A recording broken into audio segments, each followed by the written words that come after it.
നമസ്കാരം. പാർലമെന്റിൽ മോദിക്കെതിരെ ഭരണഘടന ഉയർത്തിപ്പിടിക്കുന്ന കോൺഗ്രസ് മനഃപൂർവ്വം മറക്കുന്നതാണ് ഇന്ത്യയിലെ നമ്മുടെ പൂർവികർക്ക് നേരെ ഇന്ദിരാഗാന്ധി നടത്തിയ നരനായേട്ടെന്ന് BJP സംസ്ഥാന വക്താവ് സന്ദീപ് വചസ്പതി.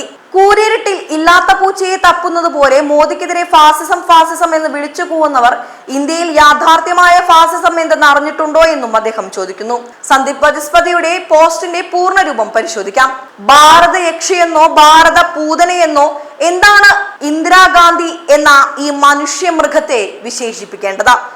സ്വതന്ത്ര ഭാരതം കണ്ട ഏറ്റവും വലിയ നരനായാട്ട് സ്വന്തം ജനതയുടെ മേൽ ഇന്ദിര നടത്തിയിട്ട് 49 വർഷം പൂർത്തിയാകുന്നു.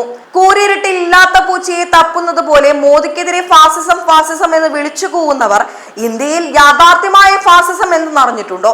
ഭരണഘടന ഉയർത്തിപ്പിടിച്ച് ഷോ കാണിക്കലല്ല ഫാസിസം എന്നതിനെ എതിരായ പോരാട്ടം. രാജ്യം കണ്ട ഏക ഫാസിസ്റ്റ് നടപടിയെ ജീവനും ജീവിതവും നൽകി തോൽപ്പിച്ചവരാണ് ഇന്ന് ഭാരതത്തിലുള്ളത്. അടിയന്തരാവസ്ഥയെ വായിച്ചെങ്കിലും അറിയാത്തവർക്ക് ഇന്ദിര വന്നാൽ ഇന്ത്യയാണ്, ഉരുക്കുവനിതയാണ്, അമ്മയാണ്, അങ്ങനെ പലതുമാണ്.